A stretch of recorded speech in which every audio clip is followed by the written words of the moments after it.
So I have been working, this is true, I've been working on this for 10 years, which is kind of insane to think of, but it's coming to fruition now. And I'm ready finally to talk to people about it. Only a few people in my life even know I've been doing this, and I've kind of come public, if you will. I've come out of the closet to talk about this. So I grew up here. I grew up in Hancock County. I was born on MDI in Bar Harbor Hospital. My folks lived in Talon Hill. I believe I was, actually there's a picture here. This is me, my dad's, this actually is, I don't know which boat this is, but it was a boat he was working on at the time. And that's me, it looks like I lost some teeth, maybe in a fight. No, I'm kidding. But yeah, I was around boats a lot as a kid.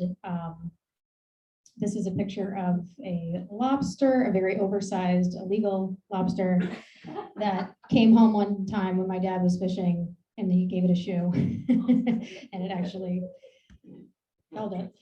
It's kind of a bad old Polaroid, so I tried to color fix it. But anyway, this is, my dad would, by the way, be mortified if he knew I was talking about him in public, so we'll pretend I'm not doing that.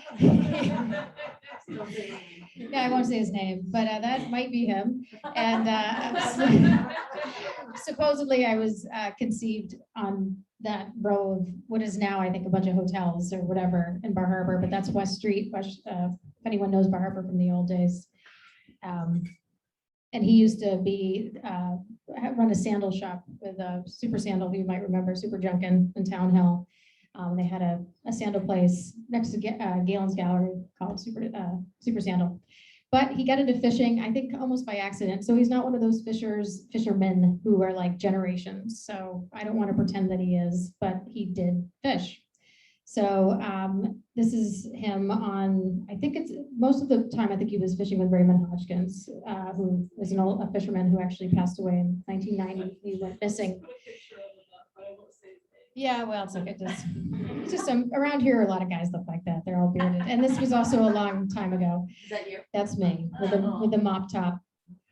I'm sure my mom cut my hair and she's here. So yep, so when I'm talking about this story, just to give you some context, it's all coming from like mid 70s to perhaps the mid 80s. So let's say in that 10-year range, all of which I was either not born yet or just born or a very young child. So that's maybe why I'm showing these pictures. It was when my dad was fishing, but it was also, that's how old I was at the time. So the context of how this all started is that I'd say in my 20s, at some point, my dad started telling me more stories about, his life and that were more unsavory, if you will. And he started talking about, when I was fishing, this crazy thing happened where we fished up hash, which when I was in my 20s, I didn't quite get what that meant or why it was relevant. And it took me a while to kind of wrap my head around it.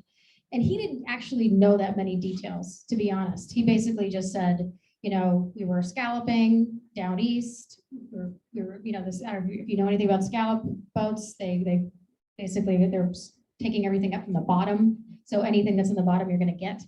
And they just started finding all this loose hash. And some people found canisters of it. And he didn't know too much about how it got there. He said there was a boat, and the irony is at the time, he said it was the Tuska.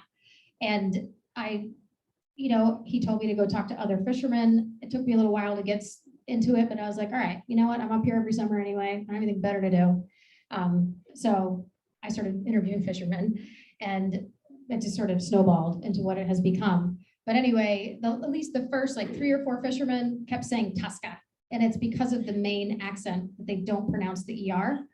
So meanwhile, they're saying, there's this boat, the Tuska. I can't find anything about it. I'm going to Bangor Daily. I went down to the archives in Bar Harbor, basement microfiche library. There's nothing. And then I finally figure out that it's the Tusker, ER, because of these Maine accents. And at that point, Google finally helped. This is a piece of the hash. I'll have another piece later on. Actually, I think it's the same one, but this, if you notice, it says ZAR on it, Z-A-R. It's stamped on it. I think the full thing that it was stamped was M-A-Z-R, Mazar. which is, I believe, a province in Afghanistan. That's my understanding, but that's a chunk of it. So yeah, so this is, you can understand why it would be preserved. It was basically like charcoal, practically, from a brick. So the Tusker, the boat, was busted on December 13th in 1978. And it was the offload site was on Denison Point, if anyone knows where that is. If you don't, it's in Little Machias Bay in Cutler, Maine, which is also fairly close to Machias. Not that close, but it's still in the area of Machias.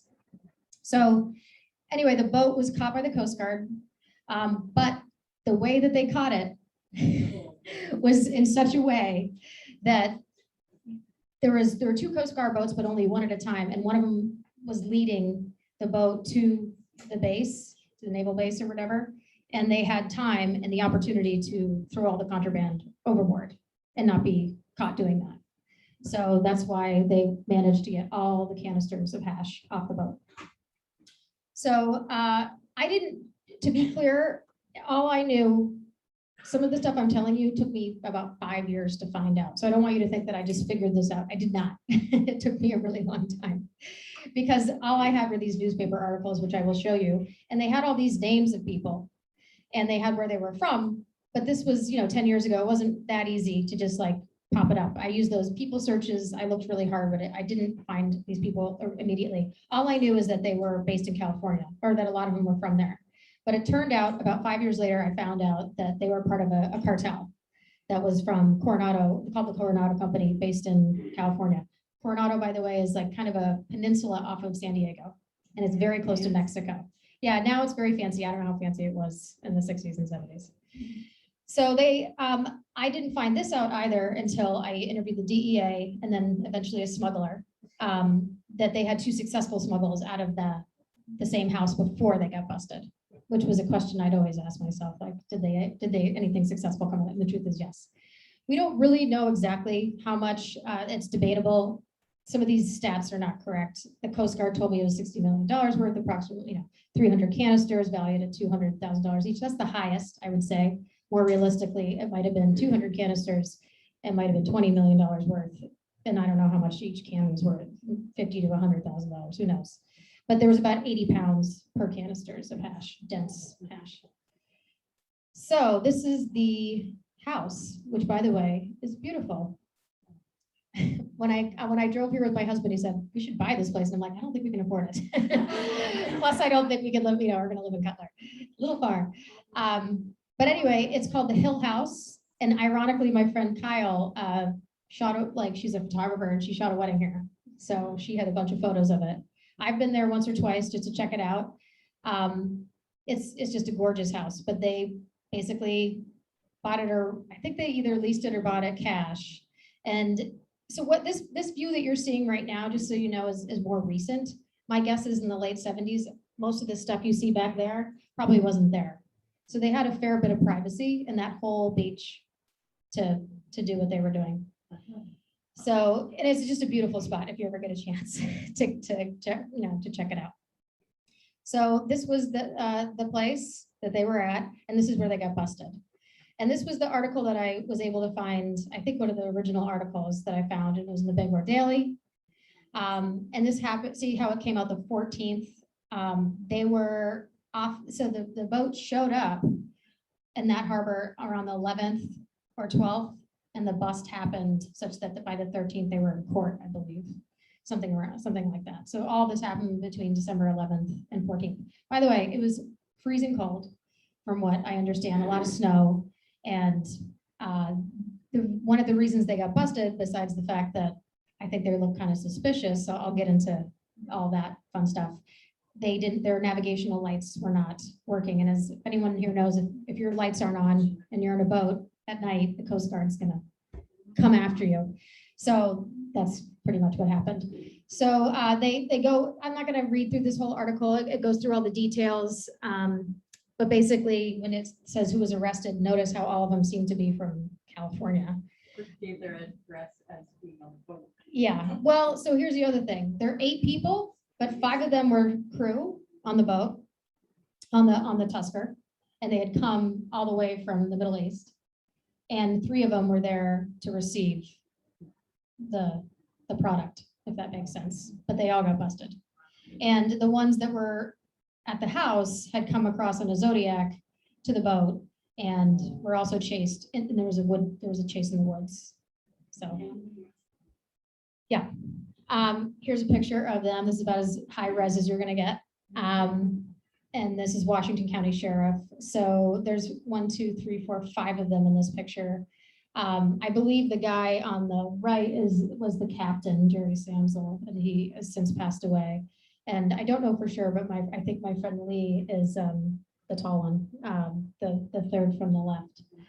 And he's the one that I have a connection with now and become friends with. Long story. So, but yeah, they were arraigned. The court case went on for a while. They had lawyers, from California. There was a guy, a lawyer named Marshall Stern, based in Bangor. I see an eye roll, but where he was kind of the guy that just showed up in court all the time for anyone that had any kind of shady business like this and, decided to represent you.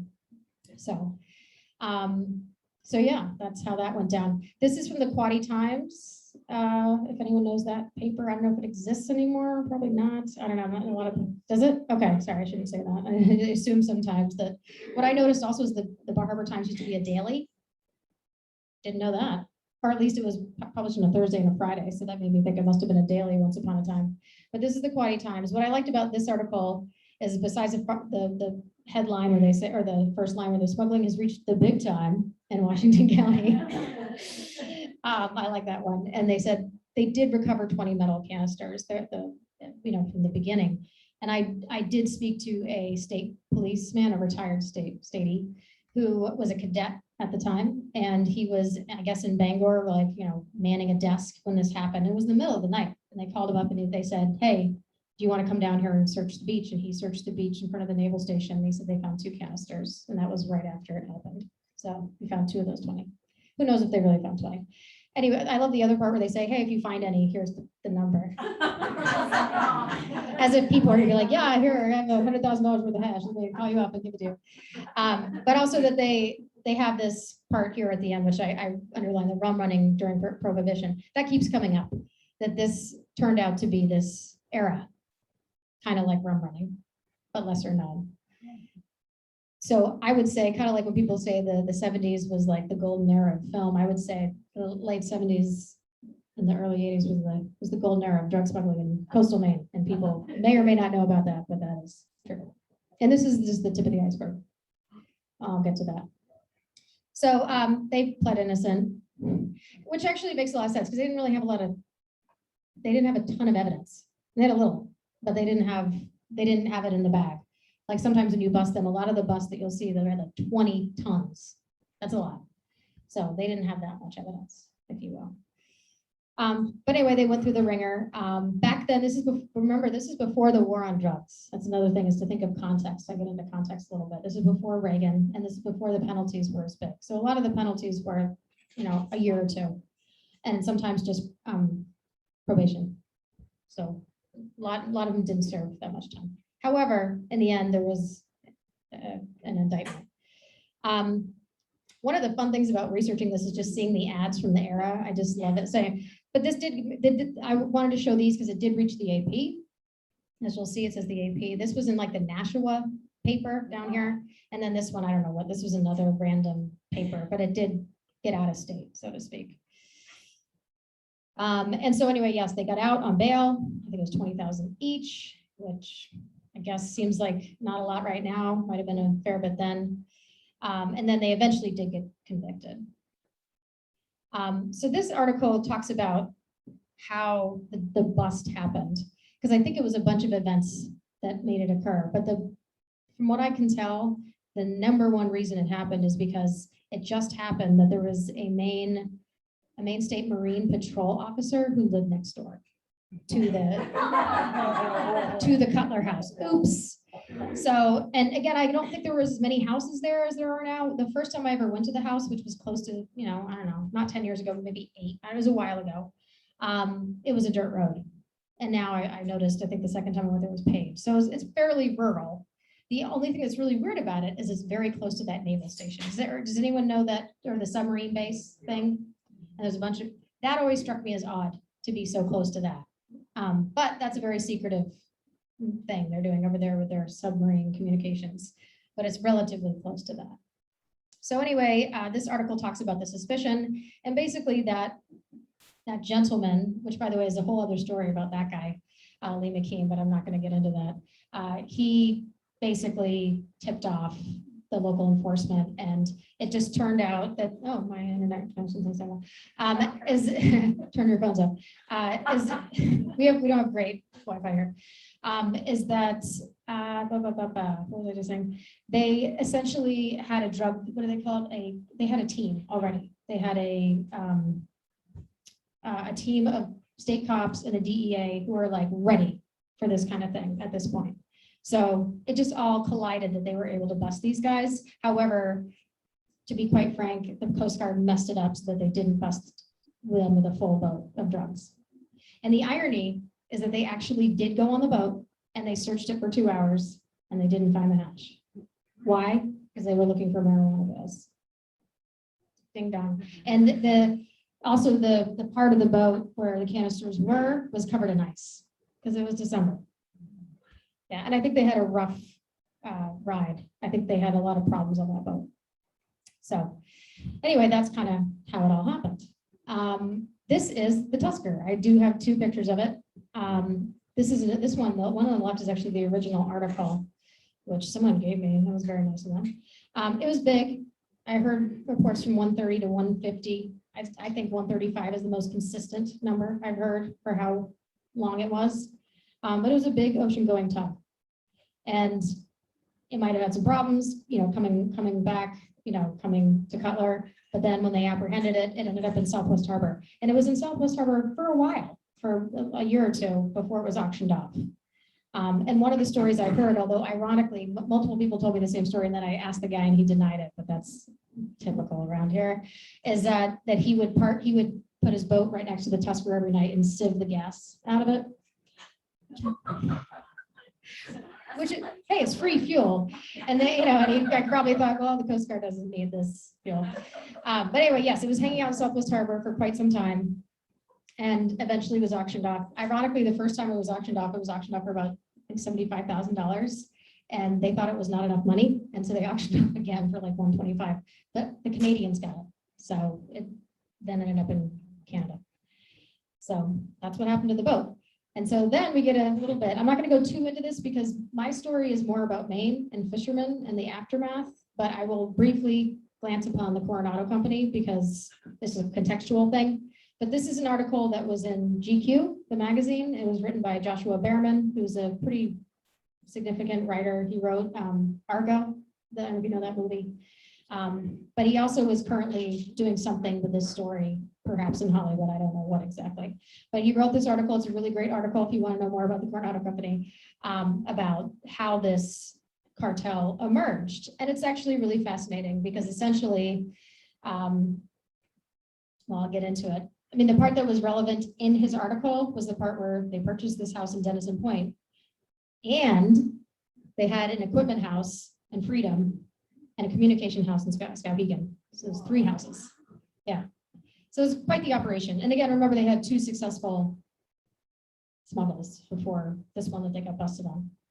And the other thing that's really interesting, and I think some people, I'll get into this idea of profiling. I know I don't know if you guys watch shows like Mine Hunters. I love Mine Hunters, but like shows where they talk about criminal profiling, serial killer profiling. This whole thing gets into drug dealing profiling, drug smuggling profiling. And so one of the profiling things is people that come from out of state. They look for houses on the coast that are remote that have deep water docks. This house did not have a deep water dock. It's a beautiful house, but it does not have a deep water dock. It actually had a cliff down to the water. So it wasn't exactly practical. So they ended up doing this crazy stuff to get the drugs up to the house, which included a yarder, which is essentially some sort of tool that you would use to log. Don't ask me, but they used that with a pickup truck to then take the drugs up to the house. So it was there's a lot of ingenuity here. These guys were not dumb. They were quite bright. They knew what they were doing. They were good at it. And they did it in such a unique way in that particular house. But a lot of the other busts that I will talk about were houses on the water, deep water dock, come in, come out. So the reason why I underline this one is because this word will come up again. The fake shell company name, Ocean Survey Studies Limited. That one kind of cracks me up because we're going to get to the next one a little bit later on, which is oceanic research. So there's people trying to use these names like, oh, I'm doing research on the ocean, or we're like this legitimate business, but really it's a drug smuggling. So I thought one thing that was weird, they said Tusker left from Pakistan. I thought it was Afghanistan, but who knows? But anyway, they lost communication. So that was another big problem for the cartel, is that they lost communication with the boat. And so the boat apparently showed up early, and it was a big hot mess. So there were a lot of things going on. You can imagine what it was like back then, dealing with the radios in the 70s, and like the kind of technology you had is pretty complicated. It's not like people had cell phones. So it wasn't due for 10 weeks. So all they did was wait. Yeah. So these guys were basically waiting for this boat to show up, which must have been kind of daunting if you think about it. So anyway, but Josh Behrman got a lot of good information that I did not know. They said several $1 million worth of product had been tossed from the Tusker, so he said that. And the other thing that's notable is it was a decade of operation. This cartel started in the late 60s. And there was only one reason that they were on the East Coast, and that was because they were busted on the West Coast. So the first indictment came down for something they were doing on the West Coast. And then at that point, they were too hot. And so they moved to Cutler, Maine. I threw this one in here just because it reached the New York Times. And this is when the nail came in the coffin here, where all 27 were charged with drug smuggling. And it was, I think it was the second indictment that did it. And this is the kingpin of the cartel. And these are pictures I stole from Josh Behrman's article, but this guy was, believe it or not, this is why the bigger story is also really interesting about the Coronado Company, is that he was their Spanish teacher. And the reason he ended up working with these guys who were swimmers is because they were going to Mexico, right next door, swimming the drugs back to California, and they needed a translator. So they got their Spanish teacher. And he ended up being a pretty good kingpin, and that's some bales of marijuana there. So this went on for over 10 years before it really came down. But again, that's the bigger context. I'm really here more to talk about just the fisherman context, but this is that story. And if you're interested, there's a whole 60 minutes thing on it.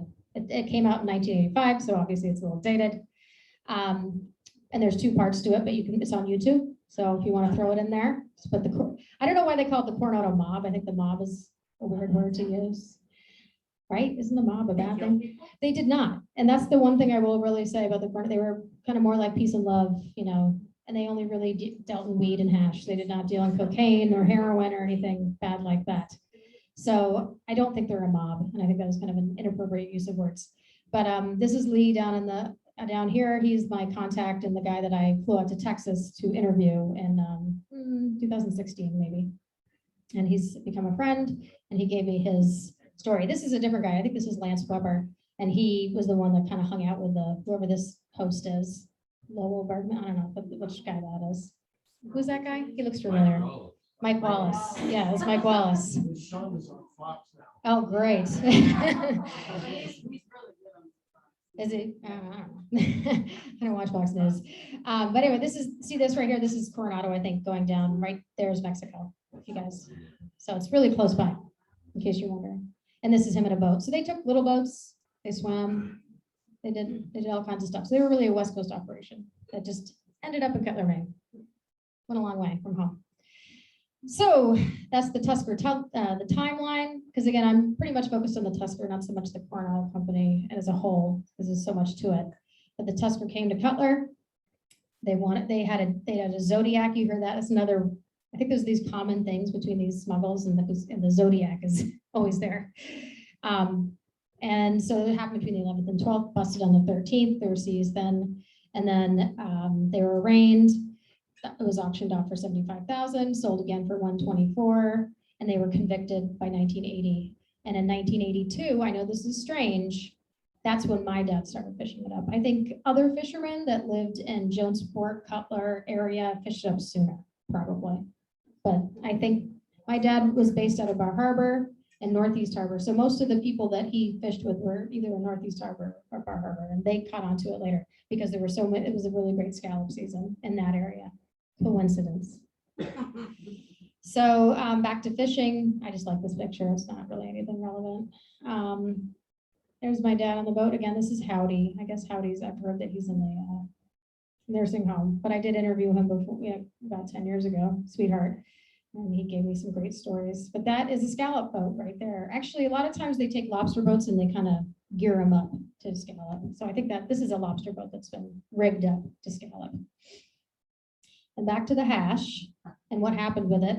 So one of the questions I had to ask myself once that, we knew about this hash is like, well, what happened to the hash? Who smoked it? Who sold it? What occurred? Who found? We know who found it. It was definitely fishermen that found it. But then, like, what happened to it? So there's a lot of stories, but the ones that I went after more recently, or at least this summer, were like, did anyone get busted for it, like locals? And the answer is yes. So this is probably some of you know Michael Povich. He was the DA, actually not just for Hancock County, also for Washington County for many years. And he himself wasn't really involved in this. I interviewed him. He just prosecuted because that's what he does as a DA, or did rather. He's retired.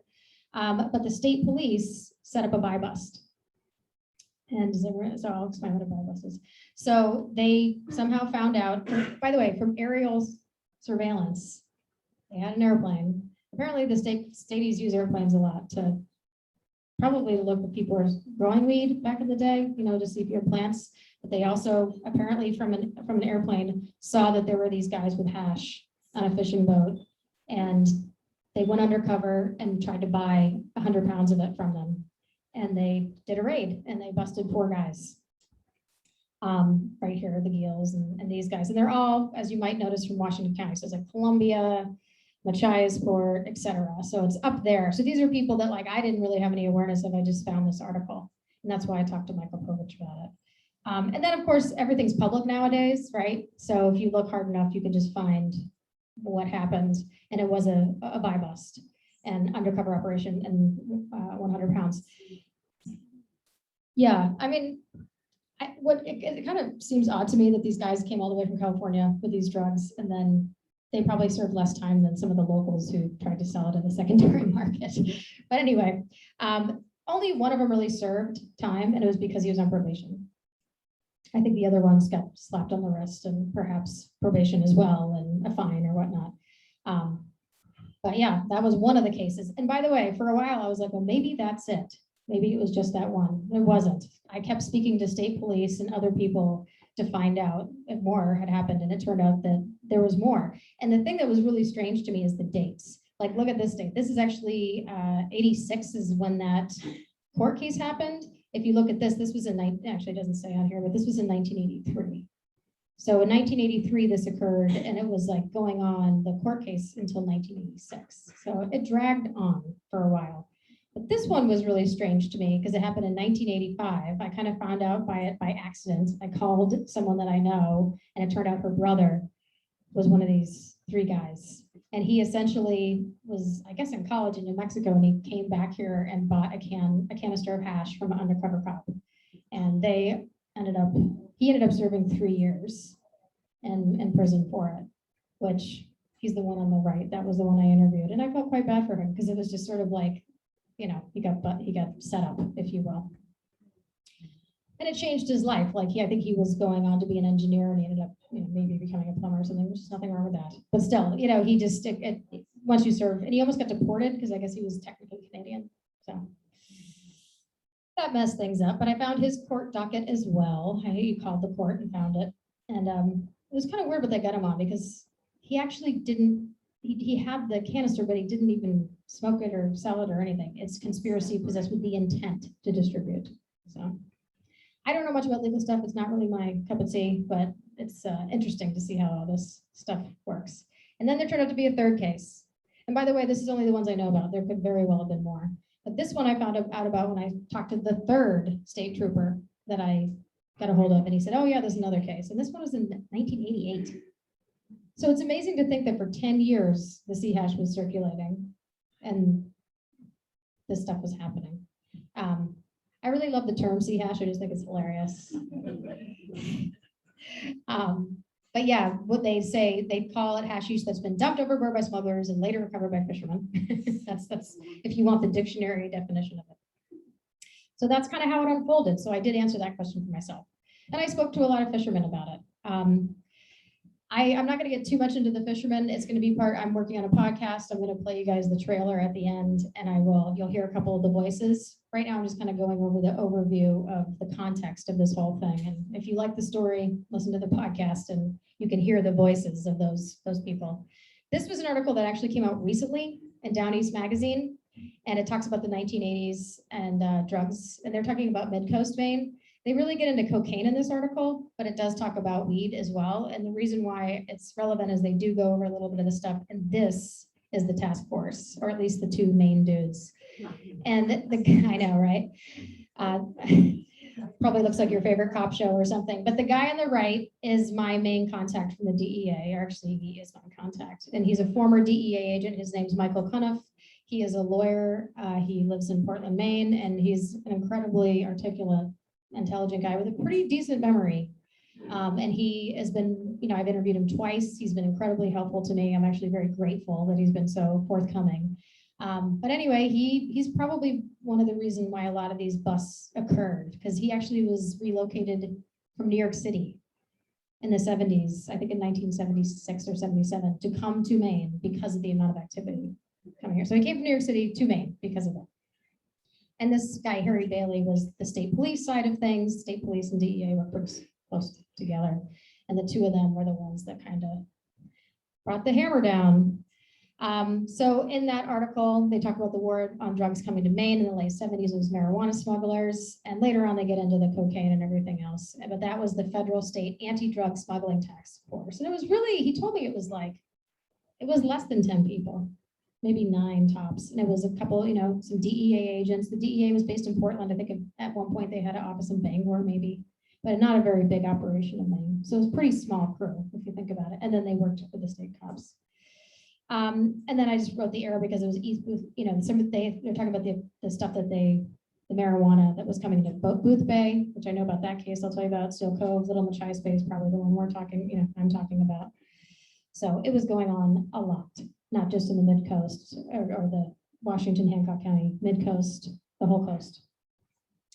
So I'm gonna just go into some more cases. These are just, again, this is probably the tip of the iceberg. These are the only ones that I know about because the DEA agent told me about these cases, or because I found out about them through other people. I think there are way more cases than this, but I didn't have the bandwidth to keep going.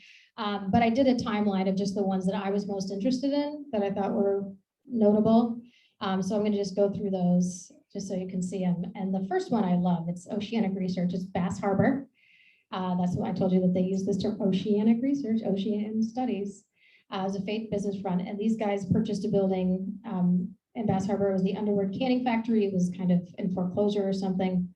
And from what we know, they successfully smuggled about 80,000 pounds of marijuana. And I think about 4 tractor trailers worth of it. And they got in and out of there pretty quickly. I was told that they left a brand new Toyota pickup truck. And one of the fishermen I spoke to lived in that area. And I guess they went there afterwards and there was just weed all over the floor and they swept it up and took it home. But yes, they were completely successful. What we know is they operated in July and August of that summer. What is hilarious, though, is the articles in the Bar Harbor Times about this, because the Bar Harbor Times, whoever these op-ed, right, whatever these writers are, say, I love their part where they're talking about, first of all, holy crap, red flag, they didn't realize this. Real estate transfer, Kristen Noble of Grand Cayman Islands off of the Bahamas. I think in the 70s, they just had no idea that about offshore accounts and all that kind of stuff. There's no internet, right? To me, I read that and I'm like, duh. But maybe at the time they didn't understand that. But what I really like is here, we don't know as to whether it will offer any area employment because that's what they really care about. Nothing at this time is known. The guard dogs that patrol the facility had no comment to make. So they really seem stumped, but very curious. So you have to think that one thing about why, I think the other reason why a lot of these busts occurred is because it's, Maine's too small. Yeah, well, people are curious. And I think people know when you're not from here, and it's really easy to stick out. I think nowadays it's probably harder because everyone's from away, but I think at the time it was more obvious. So yeah, there it is, Grand Cayman Island, West Indies, Oceanic Research, that's their address. Oceanic Research's address was Grand Cayman Islands, West Indies.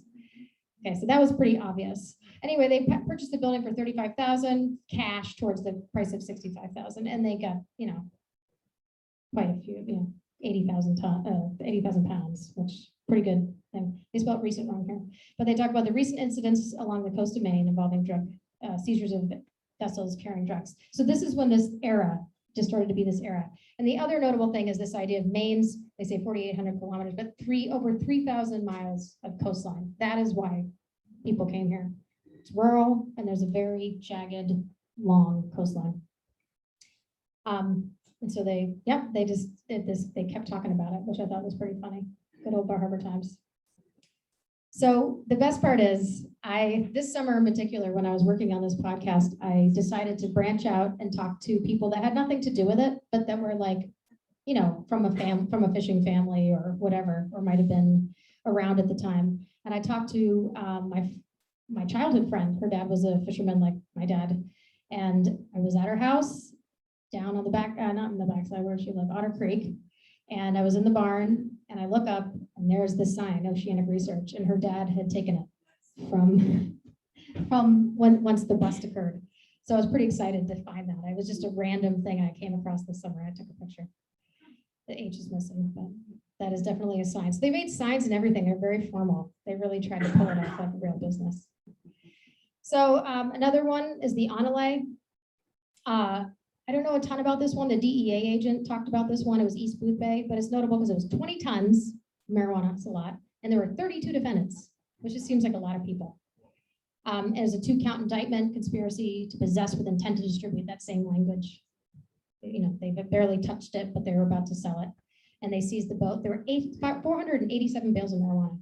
I tried to look at how much a bale weighs. I don't really know, but the size of a bale is kind of like a bale of hay. I mean, they can be pretty big. I mean, they're not small. So it's a lot of product. So there's the court case again. The last part is notable where they say, the informant stated that the leasee was living beyond his means and acting strangely. The leasee was young and from out of state, making frequent trips between Maine and Long Island, New York, where he owned a house. The leasee paid a high rent for a lease term that included off-season months. So that was the stuff that they were looking for. The DEA started working with real estate agents in the area, and they would call up real estate agents and say, hey, have any guys, been in touch with you that want to be here off season, pay a lot of money cash, they want a house in the water with like a deep water dock. And that's kind of how they found some of these people. The Traveler 3 is a great story. I would like to learn more about this. If this podcast gets picked up, I plan on finding out more about these cases. This one is really interesting because there's a lot of mystery around it that is like unanswered questions. It was a 68-foot yacht, a sailboat. It was a really beautiful boat, but it was scuttled by the crew. And they sunk it off the coast of Petite Manan near Jonesport, and it's still there on the bottom. It never came up. And it's over 200 feet. They tried to bring it up. They actually tried, and it was unsuccessful. And there's all these rumors that like it was the authorities, the powers that be that didn't want it to come up. I don't know. This is what fishermen are telling me. I don't know how much of it is actually true. But they don't know what was on the boat. Was it marijuana? Was it cocaine? Were there other drugs? And then there's like, were there dead bodies? It's hearsay, but because they never found out. But the one thing that I'm always curious about is this one death and the connection with it. So there was someone who operated a submarine. I have a picture of it. It was just a solo submarine. You can only fit like one person in it, but he went down to go. And this guy ended up dead a year later. And they found his body, unfortunately, like a while after he died, and they couldn't tell if it was murder or suicide. So there is like this shady stuff going on with the Traveler thing, but I don't know all the ins and outs. However, there's a very long article in the Fisherman's Voice about it from 2010, if you want to look it up. And that's the submarine right there. about this guy who passed away. And also this is the Traveler 2. So the Traveler 3, I think, was bigger. It was 68 feet. This doesn't really look like 68 feet, so maybe I can't tell exactly. So that's a really interesting story. I'd like to learn more about it. But again, this is just giving you the context. This happened right around the same time, which you will see in this article in the Bangor Daily. So this was just like fires, scuttling of catch. I think scuttling of catch is the drug part. So Traveler 3 was Petite Manon, and that was the summer of 78. And Tusker was in the winter of 78, to give you context. So another one that's kind of interesting and very close by was the I Forgot. It was in West Gouldsboro, for anyone who knows where Gouldsboro is, right down the road. It was presumably scuttled. It was a crewless boat, so as in they didn't catch anyone, but they just apprehended the boat. But there were holes in the bottom where they tried to scuttle it, and there were sticks and seeds and sticky marijuana residue. So it was pretty obvious what they were up to. And then there was some sort of case, and this is the, I forgot right here, the boat. It ended up in Southwest Harbor. Apparently all boats end up in Southwest Harbor. I don't know why. Probably because the Coast Guard had a thing there. That's probably why. But there was something that happened in this article with a forced rentalman file against the I Forgot owners. And I assume that's, I don't know the full story there, but it kind of got into a mess. So, this was what was going on. This particular one, the DEA told me about, but I didn't find any more information about in time for this lecture. So I'm not going to go into it much, but it happened in Tennant's Harbor. And it was another almost 20-ton marijuana one. And the DEA apprehended him, and there were 9 defendants. This one is one of my favorites, and it's the last one because I know I'm exhausting you guys, is the Ethiopian Coptic Church, which, oh my God, what a name and what an outfit. It kind of reminds me of like the Church of John Coltrane, or like these churches that are like, if your sacrament is jazz, their sacrament was weed. So these guys were based actually in Star Island in Miami, and but they came up to Stonington. They purchased a farmhouse with a big barn near Belfast and Stockton Springs. So that was, remember how they had those multiple house things where the Tusker, they had the operations house or whatever, they had that as well. And then they were at a shorefront house in Stonington. The boat was called the Jubilee. There were 20 tons of marijuana that were seized. 24 people were arrested. And again, the same exact charge, conspiracy with possession to intent charges. So, this is just the court case. They had 2 properties yet again, and they had been surveilling, there was surveillance going on. They kind of were onto it. Zodiac rubber boats, red flag, a lot of red flags here. Without navigational lights, red flag. Transporting bales of what was later identified as marijuana to shore. And I like this part too. People gathered and began to run away in the woods. Same thing happened with the Tusker, people running in the woods. And approximately 10, the 20 tons seems to be pretty popular for some reason. Maybe that's about as much as you can get on a boat. I don't know. So that was a cool case. And it did make it into the New York Times.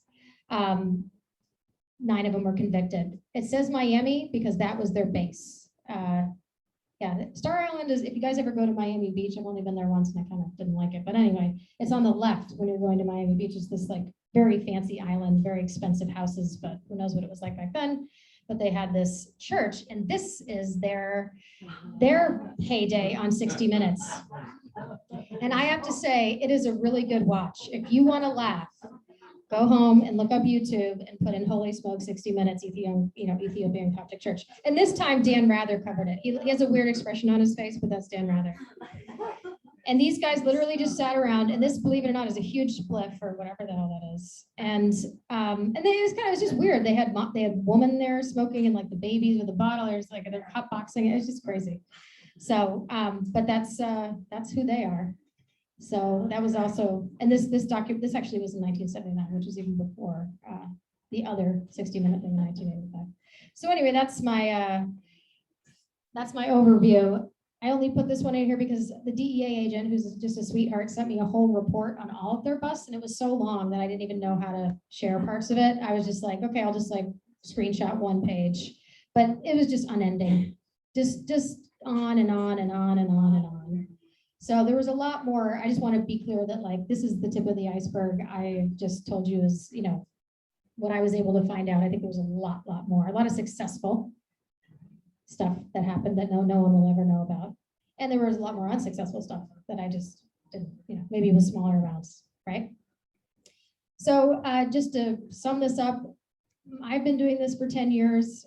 I've interviewed 12 fishermen. I interviewed the Coast Guard, one Coast Guard guy that was the one that was in the Point Hannon, which is the one that I believe boarded the boat, but again, didn't keep them from throwing the canisters overboard because of a spoof. I interviewed the DEA agent. I did interview one of the smugglers from the Tusker. I've now talked to 3 Maine State Police. They were all part of the drug unit. And the Maine Marine Patrol, I did speak to one of them who called it a ghost ship that was sparkling from the ice, which I thought was a good quote. You'll hear it in the podcast thing. And then I did speak to Michael Povich, Hancock, Washington County DA. And then this summer, I've been talking to wives and children of fishermen, bystanders, like people who knew about it, people who smoked it. And then the people who are busted for buying and selling it, like that gentleman who spent 3 years in jail. So that's kind of what I've been up to. It's quite the project, I have to say. It just keeps going and going, and it's fun, it's interesting. But one of the things that happens is people this summer, when I have talked to people, I'm working with a podcast company, and they said, it's all men. Why are there only men in this podcast? And I said, I don't know. But then I started talking to the wives, and I was like, what were you doing? That's what they were doing. They were raising children, and they were not fishing. And one of the women I spoke to, who apparently did fish, she goes, oh, women weren't allowed to fish back then. There's much more division, it seems like. So a lot of women were just not hip to it. This is my mom carrying my brother. Yeah, I'm pretty sure. So this is one of the fishermen I spoke to. He was nice enough to pose for a photo op. This is Bruce Damon. I don't think he'd mind if I said that. He's a fisherman. He didn't really have much to do with the hash, but he knew about it. And he was living in Northeast Harbor at the time. And I actually got him to recite Ruth Moore in his very thick Maine accent. So we hope to put that in the podcast. He did a really good job. That's kind of one of his things, is reciting Ruth Moore. And this is the timeline of my research. I did my first interview in 2011, Coast Guard in 2012, DEA in 2014. He was the one that told me, the DEA handed me that GQ article about Coronado Company, and he's the one that told me about the Coronado Company, and that's how I found out. And then in 2016, I went to Texas. Then I went to Coronado the next year. I actually went to the high school reunion of, I know, it was really weird, but it was fun. It was fun. It was a little weird just because I was like, I'm not related to anyone here, but here I am at your reunion. Well, I don't know, I think it was their 50th. I'd say they were 68. Yeah, that sounds about right. And then in 2019, they wanted to develop my story for a docuseries. When I say they, a friend of mine owns a documentary company in LA. And then the pandemic hit, and that didn't happen. And then they contacted me this winter, and they said, do you want to do a podcast? And I said, yeah, let's do it. And I actually have all this audio from the fishermen I've spoken to. So now I'm developing a podcast. So it's, kind of fun. It's not really exactly something I've done before or my day job, but, why not? The themes that I've come up with is, the big one is Maine was a hotbed of marijuana drug smuggling in the 70s and 80s. I hope you got that from this speech. I hope you did. And the other one is the haves and the have-nots. Like I definitely am a family of the have-nots, and just that dynamic around here of like summer people versus locals and what that's like. And also I think just how much has changed since the 70s and 80s. Salt of the earth fishermen, I think of Bruce Damon as one of those salt of the earth fishermen, just like really real people. Two of the fishermen, passed, well, two of the people I interviewed have already passed away, unfortunately, because these gentlemen are older. And then two of the fishermen, the fisherman that my dad fished with, Raymond Hodgkins, died in 1990 on his boat. And then Bruce Damon's brother, Herbie, died on a boat as well. So, it's a dangerous thing to do for a living. Criminals versus outlaws. Mike Povich had the best quote. He said, there's criminals and there's outlaws. And I was like, oh, please do explain. Like, what is the difference? So criminals, I'm going to tell you now, are basically more, sociopaths, antisocial personality disorder. I'm a psychologist, by the way, or in Psychland. And, they're criminals for life. They have no empathy. They continue to commit crimes. They have no remorse, etc. Outlaws are people that just, they don't really give a shit. And they just sort of do what they want. Yeah, exactly. And I think the real theme of this this podcast is these fishermen are outlaws, but guess what? So are the smugglers. They're not exactly criminals. And the irony is that marijuana is legal now. How ironic is that? So I've been asking them about that too, some of these fishermen, because when I started writing the book, it wasn't legal yet, and now it is. So that's an interesting dynamic as well. Like they went through all this. I remember when I told Lee, I said, you know that, you know, pot's legal now in Maine. He's like, do you think I could get like, you know, pardoned or something? And I was like, I don't think so. I don't think that's how it works. But you know, I get it. You know, morals are a big theme. There's this idea of like fishermen that would do it and wouldn't do it. You know, people that thought it was bad. You know, Christianity, and people that like think morally drugs are bad. Okay, fine. But then there's also these people who just like need to make a living, and they just want money. And I think some of the police even said it, like they were very sympathetic to the fishermen because they knew they were just like trying to make a buck. And sometimes fishing's good and sometimes it's not. And it's changed a lot over the years. They're really, you know, scalloping was really great back in the early 80s. I don't think it is now. You know, and the fishing industry, the lobster industry is also really, I guess, I mean, it did really well for a while, but now global warming, I think, you know, it's not a very stable industry. So kind of people just doing what they can to feed their families. That's a big theme.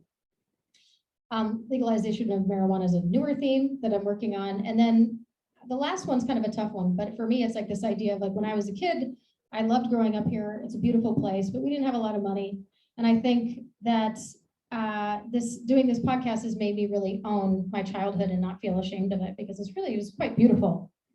You know, I grew up in Town Hill. We lived in this farmhouse that was practically falling apart, but it was a beautiful old house. I'm really sad it's not there anymore, actually. And there's my dad. Again, he didn't want you to know about him, but there he is with a duck. Ping. Goose. Sorry, it's a goose. Sorry. You're right, that's a goose. There's a goose named Ping from that book you might have read. Charlie Torrey. Yeah, there's so many stories about the guy. You could have your own book about him. That's me. I don't wear glasses. I don't know why I have glasses on. But He was on the cover of Salt. he was on the cover of Salt magazine. It's a beautiful cover if you ever get a chance to see it. You know, just growing up in a simpler time. And just sort of, I really embrace that now. I think about my kids and the time they're growing up with iPads and everything. And it just seems surreal, you know, how different it was for me back then compared to what it is like for kids today.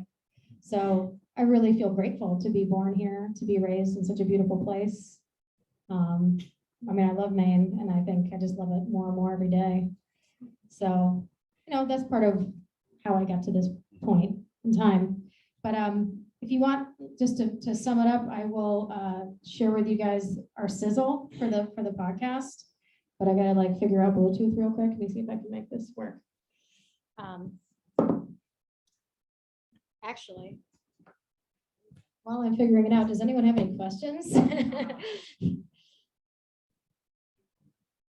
No questions? Yeah, I just. Yeah. Remember, so marijuana is legal now. How about hash? Is that considered marijuana? That's a great question, Malcolm. I have no idea. I doubt it very seriously. I don't think so. I also think hash is more of a European thing. I don't know too much about drugs, but I think it is. It is marijuana. I agree that it is marijuana, but I don't know if that's how people see it. I just don't know what the law is. Yeah, I think the answer might be no. So, oh, wait a second. Lisa has a question. Let me see if but hold on. I got to unmute you. Or can you unmute yourself? I think so. Can you hear me? I can hear you. Yeah. What's up? Okay. So I guess because I'm not an expert in hash, I'm just curious because of how much they were worth. These canisters, like how big were they? And I'm assuming they were sort of like, what did they look like? I'm trying to get a visual. Like, could you pick it up in your hands? Like, was it like a big garbage can size? One of the fishermen told me it was like a Humpty Dumpty, like a big Humpty Dumpty can. So my understanding is that they were a couple feet tall and maybe, I don't know, 6 inches to a foot wide, and they weighed about 80 pounds. Very dense. So if they were airtight, like why didn't they float? They didn't. So that's the thing is they were airtight and most of them sunk to the bottom, but I think some of them were close enough to shore that some of them washed up on shore. So So they, they I were don't think just- they they were floated heavy. as much as washed up. That's I my see. understanding, but I don't know. I think Lee would tell you that they were airtight and that's how they designed them. So, if that makes sense. Yeah, I know, we're still trying to find one. This is- Can I ask a question? Yeah, sure. That's my Um, husband. and I apologize if somebody already asked this, but do you have access to the hash and have you tried it out? And if you have not tried it out, don't you think that a completion to the story would be for you to sample some of it? Well, as far as access to it, my dad does have a piece of it, but it looks to be totally like, almost like a fossil. Do you know what I mean? It's like completely hard. I'm You sure don't if you think that- tried, you could smoke it. You don't think if you put it in the microwave and Um, soaked it in water or something, or you want to try it, Chris? So I guess, try by it? the I was way, hoping you could try it. they did, I was told that they did actually, when they found it, if it had, it had a smelly, clam flatty smell going on. So a lot of times they would boil it to get all that stuff out and then put it in the freezer. So a lot of people went through quite a process. It wasn't exactly prime product. So to answer your question, but no, I've never smoked it. But thank you for that interesting question, Chris. Anyone else have a question online or in person? Yep. Can you tell us more about your book? Oh, well, so the book is a little different than this presentation because essentially, maybe I'll put this in gallery view so people can see. The book is a lot of the interviews I did. So I did like, 15, 20 interviews. So the book really goes into that. And also like chasing people around. There's so many stories I have. I didn't want to go on those tonight, but it's in the book about me chasing fishermen. I showed up, some of these guys didn't really want to talk to me or they were kind of avoiding me. So I just sort of show up and be like, hello. And you can kind of hear that actually in the sizzle that I'm going to share with you, that I kind of accosted some of them. Some of them were totally willing to talk to me, but there was a little bit of that. And also like my husband and I, we went up to that house in Cutler, but we were dumb enough to, on our way there, we saw the naval station. We're like, oh, gee, what's that? And we drove in there and before we knew it, they were pointing guns at us because we just drove right up to them. And I thought maybe they had an office and we could ask them and be like, hey, do you know anything about that? And they were just like, no, get out of here. So that didn't work out. Yeah, it is. Yep. Will the book be available for someone to read? Yes, eventually the book will be available. The reason I've never published it is because I never felt finished. I never really had an ending. I guess for me, the ending was kind of interviewing Lee was kind of the ending in a way, but at the same time, like I kept learning more. Like for instance, I didn't know anything about these people that were arrested locally until recently. So, do you know what I mean? It just kept unfolding. I don't know how much more bandwidth I have for this. So like, I feel like I have quite a bit of information. I don't know how much, but yeah, I hope to publish it sooner than later. I have a lot, it's over 200 pages and yeah. My question is about the Cutler. Yeah. It ended up in Canada? I think it was auctioned off twice. Yeah. First time was too low and the second time, and I think it ended up in Canada. But like, you have no idea who. No. Why, what. It was industry, it was like big. Yeah. I think that was, It's a tug.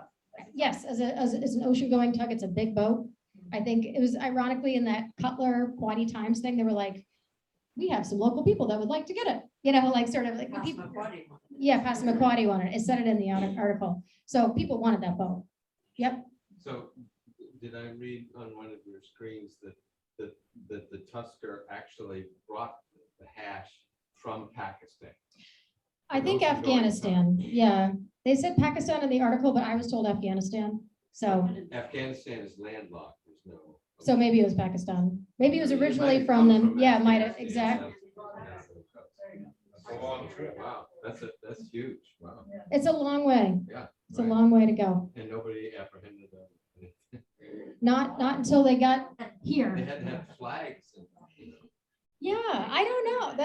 It's a great question. I think And they there's, cut off communication. They cut it off. they actually cut it off. They said that the captain cut off the communication because he was paranoid. Well, if you're out in the middle of the Atlantic Ocean Yeah. with a bunch of ash in your boat, it's I don't know, international, right?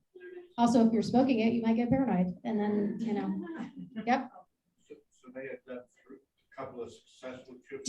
two successful trips, but it wasn't all from Afghanistan. Their big thing was actually Thai stick, is what they call Thai stick, which I believe is more bananas and probably not hashish. So this was, again, a little unique. And I think it was also unique to the area because I think people were used to marijuana around here, but not as much hash. So, yeah, Audrey, they had two. Yep. I'm here Oh. online and just want to thank you for this lovely story. And Oh, what I loved in particular was how you kind of started this off with your dad and ended it with your dad. And I'm wondering if you might speak a little bit to the relationship to kind of this whole smuggling world and how it impacted your relationship with your dad, if it did at all. Like, did you get to know him better as a result of going down this journey? he's asking about my relationship with my dad. Yes, I have gotten to know him better. My dad is a good storyteller. That is the truth. And it's given me a way of getting to know him better. It's a fun project. It was kind of his idea, even though I think right now he's probably like, stop. But, it really was his idea, I mean, in all honesty. So, and at least the part where I was going to talk to these fishermen, right? And it just snowballed. I don't think he probably didn't think I'd follow through. But it's been a great way to get to know him. We went up to Cutler together one time to look at the house just for fun. A lot of times around here, you drive down east to like see how lucky you are to be. This is like civilization compared to up there, like real Downeast, real, what I call real Maine. Or maybe this is real Maine, I don't know anymore. But yeah, I just made a connection with my father. And just, again, me respecting the life that my parents have chose to have here, which I think, I kind of escaped to the city. I've lived in the Boston area now for a long time, almost 20 years. And I come back here every summer. I would live here year round if I had a way to make a living and if that was what I was doing. But I love living in Boston, but my kind of heart is here. I love this community. It's just so beautiful. And I'm just really grateful that I have this connection to Maine. So yeah, I guess the answer is it has helped with my relationship with my dad. Also with my mom. She's been very helpful to me as well. She's here tonight. She's not afraid of people. So, someone asked me, was your dad going to come tonight? I was like, hell no. Like, he would never come to something like this. Yeah. I just remember when you told me about it, the funny part to me was that it kind of maybe was like tipped off. And like my visual was that these people were like, oh, SHIT, and just like started jumping it off the boat. Yeah. That's hilarious. It is, I can imagine what it was like for them dumping it off the boat after they had taken all that way. That must have felt pretty bad, but it's also like they were facing jail, so which they faced anyway. But you know what I mean? Like they were trying to scuttle the evidence.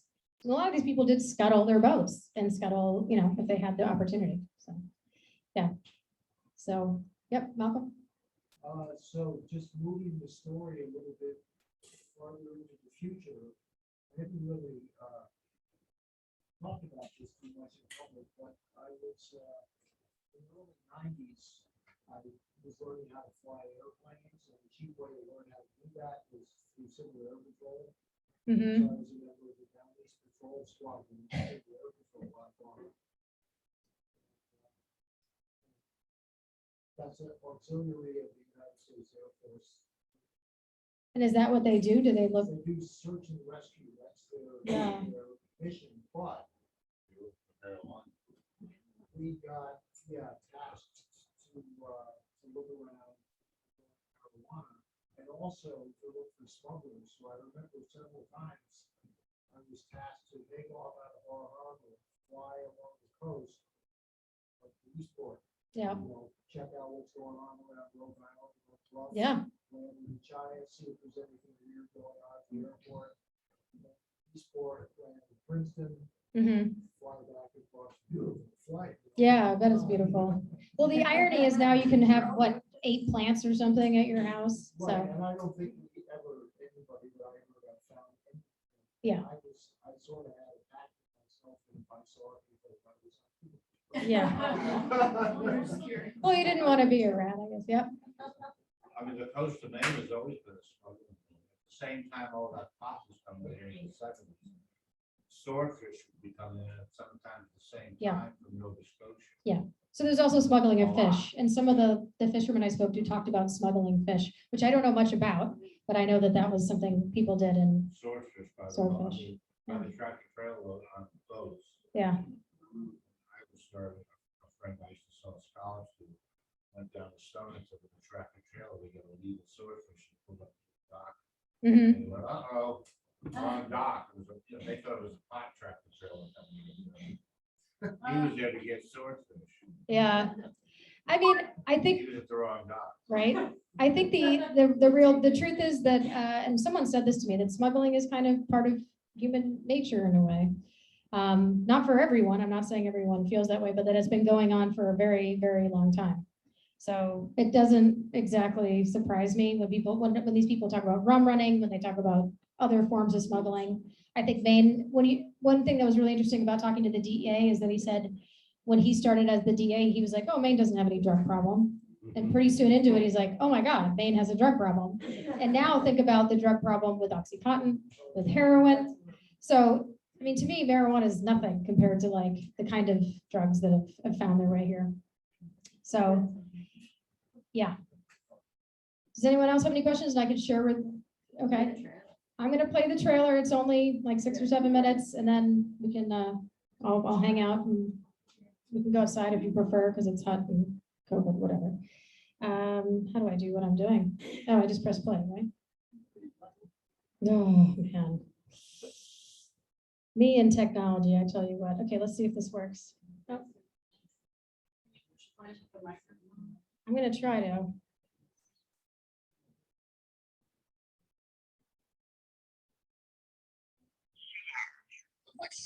Okay, hold on.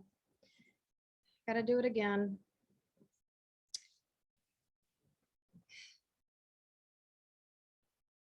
Just. Okay, it's connected now. There we go. I hear the sound. I hear the sound. All right, ready? It better work. They were dragging up this, what they called sea hash.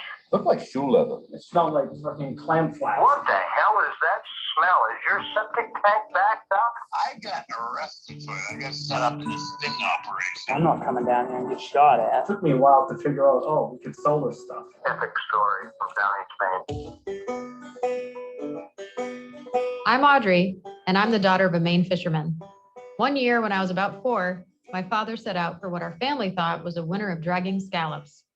It was only later that I learned that his career had collided with an international drug smuggling operation. DEA was all over the case, all over everybody. So we just picked up operations and moved to Maine. The story began on a cold winter night in 1978 off the bold coast of Cutler, Maine, when 8 smugglers attempted to bring in 20 tons of hashish from Afghanistan on an ocean-going tugboat, the Tusker. It was a ghost ship covered with ice. There wasn't really much light that night, but the stars were enough to make it glitter. So I leave him, I start throwing stuff off, bam, Coast Guard cutter. They light us up like daylight out there. And I go, oh, fuck, we're done. But long before that, the DEA had been monitoring the smugglers' activity, especially their suspicious real estate deals. Even the townspeople were on high alert. We had a lot of phone calls at the town office from drug enforcement agents and all them telling them that this was going to happen. We created an operational plan in case something happened there, which was in fact triggered on December 11th.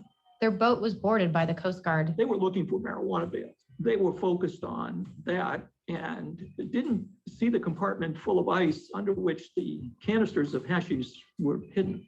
After a 2-hour search of the vessel and a foot chase along the snowy shore, You need to be able to run because this is how it happens. If it goes down and we break, every man for himself. So you need to do all your recons. You need to know where you're going. the Tusker was escorted to the nearby naval station, at which point the smugglers had just enough time to throw the contraband overboard, and hundreds of metal canisters filled with hashish plummeted to the ocean floor. The people that live on the end of that road, when this all was taking place, they could hear it splash, splash, splash as they're throwing it overboard. They were like eating popcorn on the sidelines watching.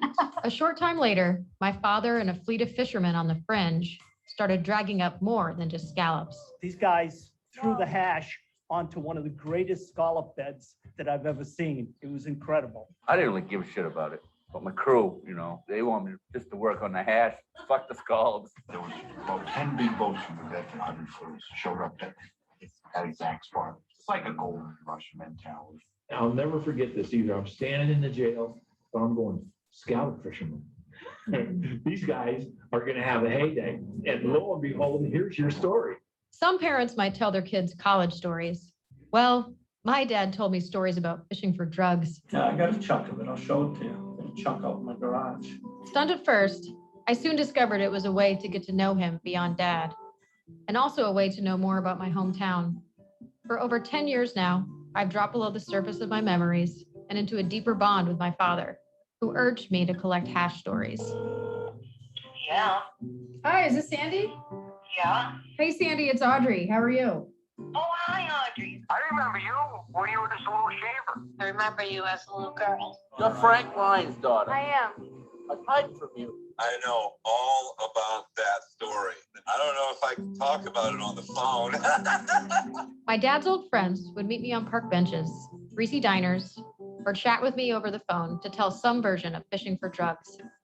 Their memories about dragging up hash in a way resembled its tellers, weathered characters who inhabit the coastline with callous hands and thick Maine accents. Pearlie came in one night and the state cops were there. They came down and went on his boat with a dog. When the dog came aboard, Pearlie put the throttle right in the corner and the dog went overboard. And Pearlie's line was, the cat scared the dog, the cat scared the dog. My friend Raymond's idea was to get a trained seal, and we would go down there in the summertime, have him dive, bring up some hash, and we'd give him a fish. As part of my quest, I wanted to hear all sides. It was an interview with the lead DEA agent that led me to the man at the center of it all, Lee Strimple. He was the operations manager of the Coronado Company, an international drug smuggling ring that made hundreds of millions of dollars in the 70s. When did you guys become interested in smuggling in Maine and why? So really how we ended up being there in that cove with that ship, those guys ashore, all of that kind of stuff is also something that they don't understand. Is how did all that come about? So I can tell you that. His account of their methodical operation offered a glimpse into a world that I had never fathomed. So we started slowly developing the idea of having a cable system that could hook to the back of the truck and basically allow the truck to lower itself down to the beach level. Riding down that cliff in that truck was the coolest thing. I was grateful he felt comfortable sharing his side of the story. And as a result, we became friends. Okay, so with all this talking and all that gabbing, what do you want to know? Are you hungry? I have the breakfast tacos right there. But the deeper I got, the harder it began for me to take a side. I was so embedded in the story that I had empathy for everyone involved. And even though some think it disrupted our coastal communities. Well, I think people were so disgusted to think that they were trying to smuggle all this stuff up here and use Cutler for illegal activity. I think that really bothered people. It gave us a chance to better understand our morals and why they sometimes run aground. We start misbehaving and overusing and abusing and make bad decisions and things start coming apart. There's all kinds of stuff that will typically go on that bring these things down. We never really thought it was against the law, so to speak. It was out in the ocean. It, was like free for anybody to get it. I was trying to feed my family. So next thing you know, you're dealing with this stuff. I'm the one that has everything at risk. We were dealing with human beings. They were engaged in organized crime. They knew it was wrong. And unless they made a choice to be aggressive, we were kind. It was a time of unlawfulness. There's no police, and people were a little crazy, but fun. My uncle on my mother's side, he was a rum runner and made good money at it. Just like the Tusker, people going up and down the coast. So it's not the first time illegal stuff has come into Cutler. Probably won't be the last. I'm Audrey Ryan, and this is an adventure podcast about two fiercely independent groups of outlaws, sea cowboys, whose lives run parallel and then converge on the rugged coast of Maine. Their tales are rich with mystery, intrigue, greed, humor, and uncovering it all with the help from my father has brought me closer to home. From Campside Media, this is the Downeast Goldmine. Oh, yeah. All right, well, good luck with your story.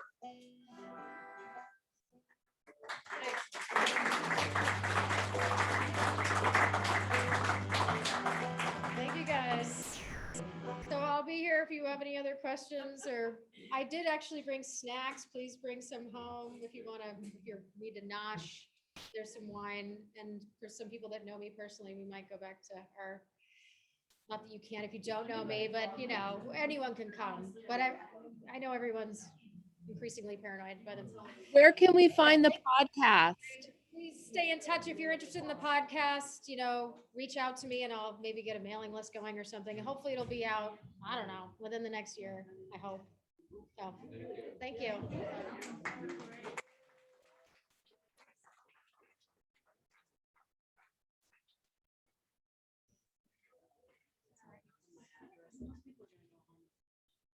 I didn't tell them you're on. Oh, I didn't.